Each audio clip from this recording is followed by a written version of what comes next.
90s के जमाने में जब अजय देवगन और तब्बू जब किसी फिल्म में साथ आते थे तो उनकी केमिस्ट्री इतनी धुआंधार होती थी कि स्क्रीन पर आग ही लग जाती थी। और इस नई फिल्म में दोनों किस्मत के सताए बिछड़े प्रेमियों का रोल प्ले कर रहे हैं। तो आइए दोस्तों, आज हम एक्सप्लेन करते हैं औरों में कहा दम था मूवी को। वीडियो शुरू करते हैं और अगर वीडियो अच्छा लगे तो वीडियो को लाइक जरूर कीजिएगा और इसी तरह के वीडियोस पाने के लिए आप हमारे चैनल को सब्सक्राइब भी कीजिएगा ताकि आपको इसी तरह के लेटेस्ट और फ्रेश कंटेंट मिलते रहे। फिल्म की शुरुआत यंग कृष्णा और बसु उर्फ बसुदा से होती है। दोनों मुंबई के समुद्र के किनारे बैठे बात कर रहे हैं। बसु कृष्णा के कंधे पर सर टिकाए बैठी उससे पूछती है, कृष्णा कोई हमको अलग तो नहीं करेगा ना? इस पर कृष्णा उसे जवाब देता है, हम चेक किए थे, अभी तक तो कोई पैदा ही नहीं हुआ है। किसी ने कोशिश भी की ना तो वो पूरी दुनिया को आग लगा देगा। इसके बाद हम यंग चुलबुले लड़के से खतरनाक बन चुके कृष्णा को जेल में दूसरे कैदियों के साथ देख पाते हैं। कृष्णा का दबदबा ऐसा है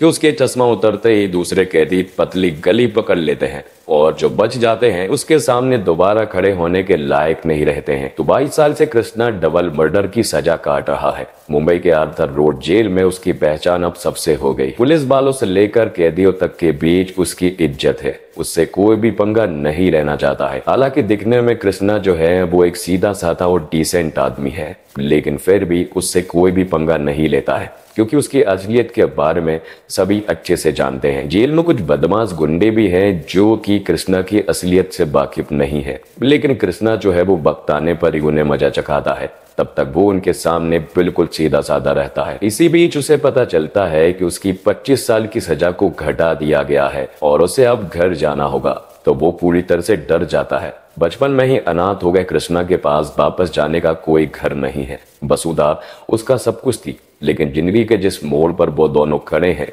वह एक दूसरे को अपनाना नामुमकिन है। ऐसे में वो जेल से निकल कर करेगा क्या? साथ ही वो ये भी कह देता है कि वो बाहर जाने के लिए बिल्कुल भी तैयार नहीं है, लेकिन इसका कोई भी फायदा नहीं था क्योंकि उसकी अगले दिन रिहाई थी। लेकिन कृष्णा ऐसा होना नहीं देना चाहता है, वो जेल में ही रहना चाहता है। इसलिए वो जेल के सबसे बदमाश आदमी के पास जाता है और उसे वो बेरहमी से मारता है। लेकिन यहाँ पर उस बदमाश आदमी को लोग बचाकर ले जा लेते हैं और यहाँ पर कृष्णा को एक सेपरेट में डाल दिया जाता है। और जेल के ऑफिसरों को ये बात बहुत अच्छे से मालूम है कि कृष्णा बाहर क्यों नहीं जाना चाहता है, और ये बात भी मालूम है कि कृष्णा ने उस बदमाश आदमी को क्यों मारा है, ताकि उसे जेल से बाहर ना जाने दिया जाए। लेकिन डिसीजन फाइनल था और उसे अगले दिन जेल से रिहा होना ही होगा। कृष्णा के जेल से निकलने का मतलब था कि कृष्णा का 22 साल पहले हुए वाक्यों को दोबारा जीना, बसुदा से दोबारा मुलाकात और बीते गमों की दोबारा वापसी। इस सब के बीच उसे उस काली अंधेरी रातों को फिर से जीना पड़ेगा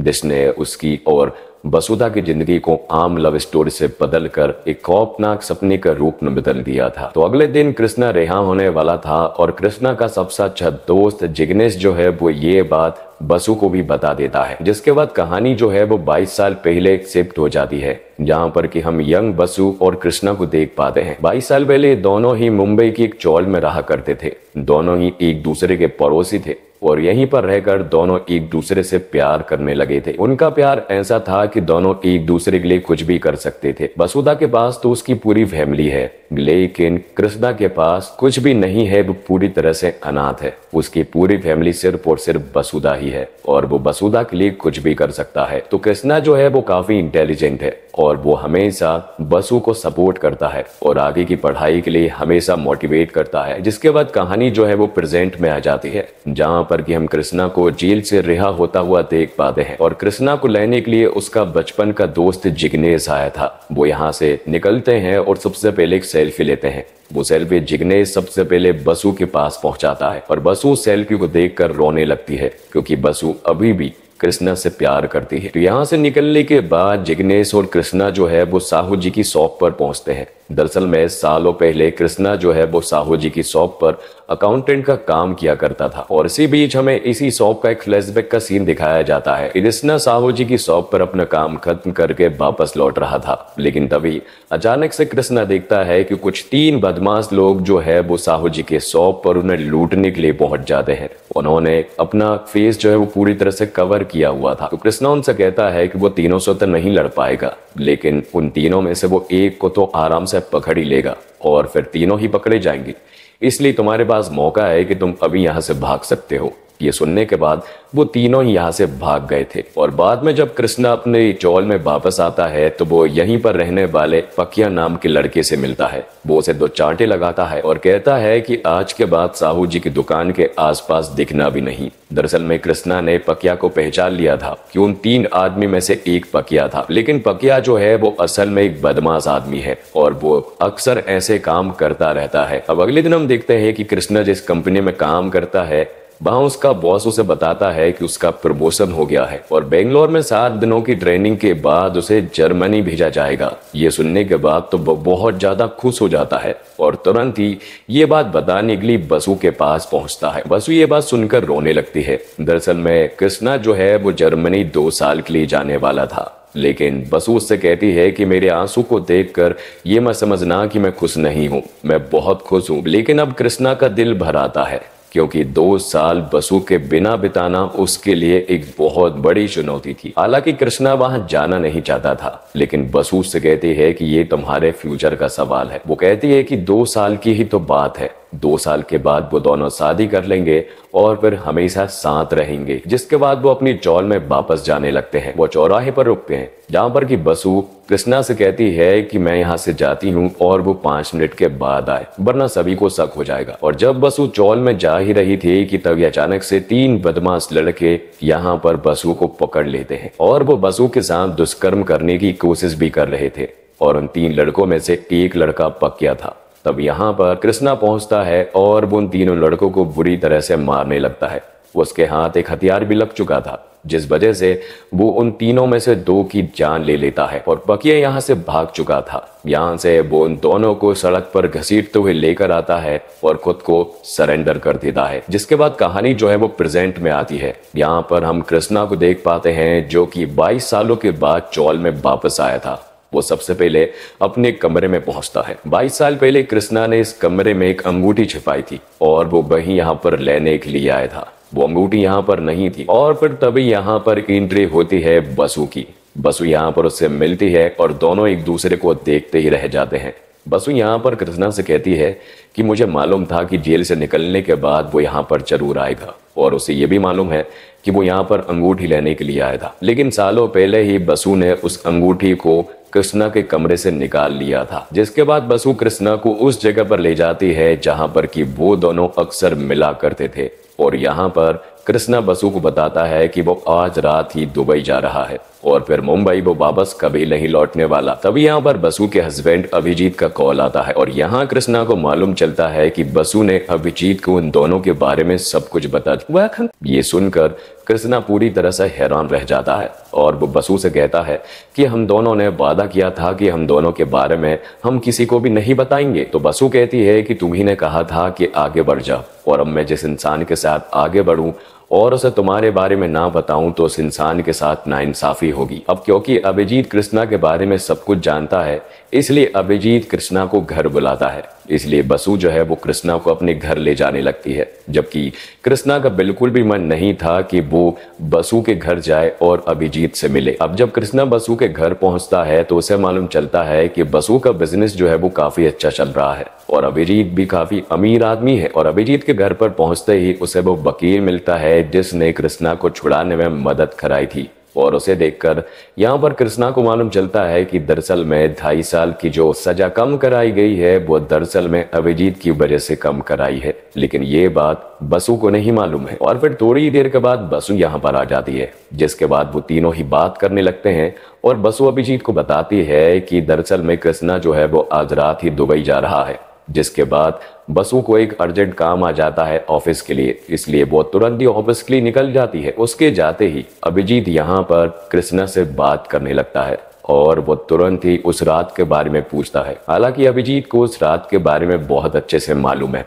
लेकिन एक बार फिर से वो कृष्णा के मुंह से सुनना चाहता है। लेकिन यहाँ पर बसु ने जिस तरह से अभिजीत को बताया था उसी तरह से यहाँ पर कृष्णा भी अभिजीत को उसी तरह से सब कुछ बताता है कि उन 3 लोगों में से उसने 2 को मार दिया था और एक लड़का पकिया जो है वो भाग गया था। जिसके बाद उन दोनों लड़कों को उसने घसीटता हुआ सड़क पर लेकर आया था और खुद को सरेंडर कर दिया था। लेकिन यहाँ से अभिजीत को आगे की स्टोरी नहीं मालूम थी। उसे जानना था कि आखिर आगे हुआ क्या, आगे पकिया का क्या हुआ। जिस पर कि यहाँ पर कृष्णा बताता है कि उसके जेल जाने के बाद उसे सिर्फ और सिर्फ एक ही चिंता सता रही थी कि जेल में आ जाने के बाद अब पकिया जो है वो बसु के साथ कुछ करना दे। इसलिए कृष्णा ने बसु को अपनी पूरी फैमिली को लेकर मुंबई छोड़ने को कहा था। तब बसु ने ऐसा ही किया था और उसकी पूरी फैमिली मुंबई छोड़कर चली गई थी। और फिर कुछ दिनों के बाद कृष्णा को मालूम चलता है कि थाईलैंड में महेश नाम का एक बहुत बड़ा गैंगस्टर जो है वो अरेस्ट हो चुका है और उसे थाईलैंड से अब इंडिया लाया जा रहा है। लेकिन इंडिया में भी उसके बहुत सारे दुश्मन हैं। तो महेश जो है वो उसी जेल में आ जाता है जिस जेल में कृष्णा है। तब कुछ क्रिमिनल्स को जेल में लाया जाता है जो कि महेश को मारना चाहते थे और महेश जो है वो यहाँ पर कृष्णा की शरण में आ जाता है और कृष्णा भी महेश को बचाने वाला है क्योंकि उन क्रिमिनल्स में से एक क्रिमिनल पकिया है। तो पकिया के साथ 4-5 लोग और भी हैं जो कि यहाँ पर महेश को मारने वाले हैं। एक दिन वो मौका देकर महेश को मारने के लिए आते हैं, लेकिन उसका सामना जो है वो कृष्णा से हो जाता है और कृष्णा यहाँ पर पकिया को बुरी तरह से मारता है और उसकी जान ले लेता है। तो पकिया को किस तरह से मारा कृष्णा जब ये सारी स्टोरी अभिजीत को बता रहा होता है कि तभी पीछे से ये सारी बातें बसु भी सुन लेती है। और फिर बाद में महेश ने ही यहाँ पर कृष्णा की मदद की थी दुबई जाने के लिए और वो उसका सारा खर्चा भी उठा रहा था। कृष्णा ने पकिया को जेल में मार दिया था, ये बात बसु को नहीं मालूम थी, जिस वजह से वो उससे कुछ बात करना चाहती थी। इसलिए यहाँ पर बसु जो है वो कृष्णा को नीचे तक छोड़ने के लिए आती है और वो कृष्णा से कहती है कि इन 22 सालों में कोई दिन ही ऐसा होगा जब उसने इस पल के बारे में सोचा ना हो। जिस पर कि कृष्णा उससे कहता है कि इन 22 सालों में इन पलों के अलावा उसने कुछ सोचा ही नहीं। बसु उससे कहती है कि क्या तुम कभी मुंबई वापस लौटोगे, जिस पर कि कृष्णा मना करता है। कृष्णा बसु को समझाता है कि ये कहानी इतनी ही थी, हमें साथ इतना ही जीना था। बसु कृष्णा से कहती है कि मैंने तुम्हारी जिंदगी बर्बाद कर दी, जिस पर कि कृष्णा कहता है कि मैं तुम्हारे कुछ काम आया, इससे बड़ी बात तो कुछ हो ही नहीं सकती। जिसके बाद बसु जो है वो कृष्णा को गले लगा लेती है। यहाँ पर कृष्णा उससे कहता है कि बालकनी से अभिजीत सब कुछ देख रहा है, लेकिन बसु भी ये बात बहुत अच्छे से जानती है और इसे कोई भी फर्क नहीं पड़ता है क्योंकि कृष्णा जो है वो हमेशा के लिए दुबई जाने वाला है। तो कृष्णा जो है वो यहाँ से जिग्नेश के साथ निकल जाता है। बाद में जब बसु जो है वो अभिजीत के पास आती है तो अभिजीत यहाँ पर बसु से कुछ सवाल करता है और वो उससे ये भी कहता है कि मुझे ये बात जाननी है कि आखिर उस रात हुआ क्या था, क्योंकि बसु और कृष्णा जो स्टोरी बता रहे हैं वो उसे सही नहीं लग रही है। जिस पर कि बसु उसे रियल स्टोरी बताना शुरू करती है।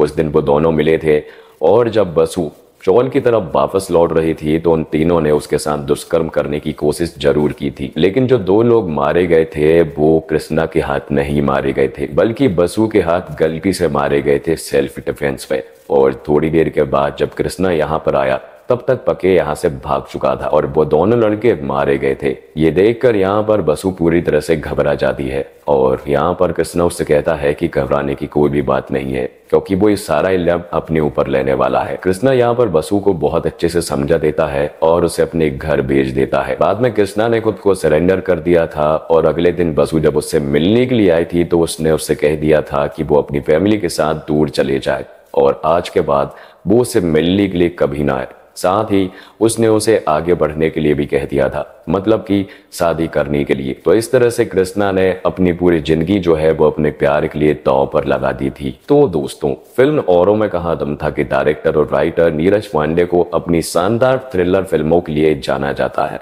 पहली बार रोमांटिक जॉनर में उतरे नीरज ने रोमांस में भी थ्रिलर का एंगल डालने की भरपूर कोशिश की, लेकिन अफसोस कि इस चक्कर में वह रोमांस और थ्रिलर में उलझ कर रह गए। खासकर फिल्म की कहानी बेहद कमजोर है। फिल्म की शुरुआत ठीक ठाक अंदाज में होती है और कृष्णा वसुधा की लव स्टोरी आपको एक खूबसूरत फिल्म की उम्मीद जगाती है। भाई, जेल में सजा काट रहे अजय देवगन की चुप्पी किसी रहस्य की ओर इशारा करती है, लेकिन इस दौरान फिल्म की धीमी रफ्तार आपके सब्र का इम्तिहान लेती है। इंटरवल तक बतौर दर्शक आप किसी चमत्कार की उम्मीद में फिल्म देखते हैं, लेकिन उसके बाद बार बार रिपीट होने वाले सीन आपकी सारी उम्मीद तोड़ देते हैं। फिल्म के क्लाइमैक्स में करीब 2.5 घंटे के बाद आप खुद को थका हुआ महसूस करते हैं। बात अगर एक्टिंग की करें तो अजय देवगन और तब्बू ने अपनी रहस्यमय चुप्पी से फिल्म में जान डालने की हर संभव कोशिश की है, लेकिन हकीकत में फिल्म में उनसे ज्यादा फुटेज उनके जवानी किरदारों को मिली है। उनकी जवानी के दिनों के किरदार में नजर आए शांतनु महेश्वरी और साई मंजरेकर की जोड़ी पर्दे पर खूब जचती है। खासकर शांतनु ने पर्दे पर कमाल की एक्टिंग की है। लवर बॉय से लेकर एंग्री यंग मैन तक के सेट्स में वह जमे हैं। नीरज पांडे अपनी लिखी कहानी और स्क्रिप्ट के प्यार में पड़ गए, जिससे उनका काम प्रभावित हुआ है। कहानी आउटडेटेड लगती है और यही बात उनकी निर्देशक पर भी लागू होती है। उनका कहानी कहने का तरीका बहुत पुराना सा लगता है। कहानी में भले दम नहीं हो, लेकिन कहने का अंदाज निराला हो तो देखा जा सकता है। लेकिन यहाँ नीरज असफल रहते हैं। संगीत नीरज की फिल्म में हमेशा से कमजोर पक्ष रहा है, लेकिन औरों में कहा दम था कि म्यूजिक और बैकग्राउंड म्यूजिक उम्दा है। नीरज जानते थे कि उनकी फिल्म में खामोश पल ज्यादा है, लिहाजा बैकग्राउंड म्यूजिक बहुत ही महत्वपूर्ण हो जाता है और इस मामले में संगीतकार एम करीम ने अच्छा काम किया है। गीत अर्थपूर्ण है, हालांकि अभी लोकप्रिय नहीं हो पाए हैं और अजय देवगन के चेहरे के एक्सप्रेशन इन दिनों एक जैसे लगते हैं, चाहे शैतान देख लो या मैदान देख लो। औरों में कहा दम था मैं भी उसे एक्सप्रेशन के साथ भी नजर आए, मानो मैदान के सेट से निकल कर वो औरों में कहा दम था कि सेट पर आ गया हो। उन्हें अभिनय में विविधता लाना जरूरी है, तब वो अच्छी एक्ट्रेस है। लेकिन फिल्म के अंत में ही उन्हें चंद ऐसे सीन मिलते हैं जहां वे अपनी प्रतिभा दिखाती है। उन जैसी एक्ट्रेस को कम मौका देकर निर्देशक ने खुद अपना नुकसान किया है और फिल्म देखने में दिक्कत तब होती है जब डायरेक्टर के पास दिखाने का कोई फिल्म ना हो, जो औरों में कहा दम था के साथ है। फिल्म की कहानी इतनी सी है कि आप किसी को भी 5 मिनट में सुना सकते हैं। इसके अंत में एक ट्विस्ट है जो आप फिल्म के शुरू होने पर आता हुआ देख लेते हैं। फिल्म में आगे क्या दिखाया जाएगा ये आपको पता है, जिसका मतलब है कि आपके पास कुछ नया देखने के मौके कम है। उसके ऊपर नीरज पांडे अपनी 4 लाइनों में फिल्म को कहानी को 2 घंटे 20 मिनट का बनाने की पुरजोर कोशिश में लगे हैं। ऐसे में वो एक ही सीन को 5 बार अलग अलग एंगल से रिपीट करते हैं। इसके अलावा उन्होंने फिल्म के ट्विस्ट को भी 3 बार दिखाया है, जिसकी कोई जरूरत नहीं थी। मूवी का स्क्रीन प्ले एकदम घिसा पिटा है। ऐसी कहानियां हम सब फिल्मों में देखने के साथ साथ किताबों में भी पढ़ चुके हैं। ये फिल्म अगर बेइंतहा स्लो नहीं होती तो फर्स्ट हाफ में ही पूरी कहानी निपट सकती थी। कहानी में कोई नयापन नहीं है, लेकिन मूवी के एक्टर्स ने अच्छा काम किया है, क्योंकि स्क्रीन प्ले इतना खराब है तो एक्टर्स के पास भी खास कमाल करने का मौका कम ही था। इसके बीच भी शांतनु महेश्वरी ने अपना कृष्णा का किरदार काफी अच्छी से निभाया है। साई मंजरेकर ने उनका काम ठीक ठाक किया है, हालांकि उनके चेहरे पर एक्सप्रेशन की कमी जरूर खलती है। अजय देवगन और तब्बू की जोड़ी को दोबारा साथ देखना अच्छा था, लेकिन उन्होंने भी बहुत कुछ धमाकेदार इस फिल्म में नहीं किया है। स्लो मूवी में भी आप उनकी केमिस्ट्री अच्छे से देख सकते हैं। जिमी शेरगिल के किरदार को एकदम वेस्ट कर दिया है। फिल्म का क्लाइमेक्स चारों सितारों के बढ़िया काम से अच्छा बना है और फिल्म के गाने भी ठीक है। इनमें मनोज मुंतासिर के बोल यहाँ वहां आकर लगते हैं, जो मुझे पर्सनली अच्छा लगता है। और इसी के साथ ये एक्सप्लेनेशन वीडियो यहीं पर खत्म होता है।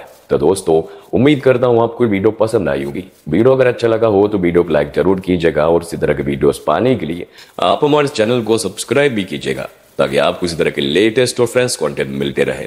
मिलते हैं और कमाल की वीडियो के साथ, तब तक के लिए आप हमारे चैनल के साथ बने रहिए। धन्यवाद। जय हिंद, जय भारत, जय श्री राम।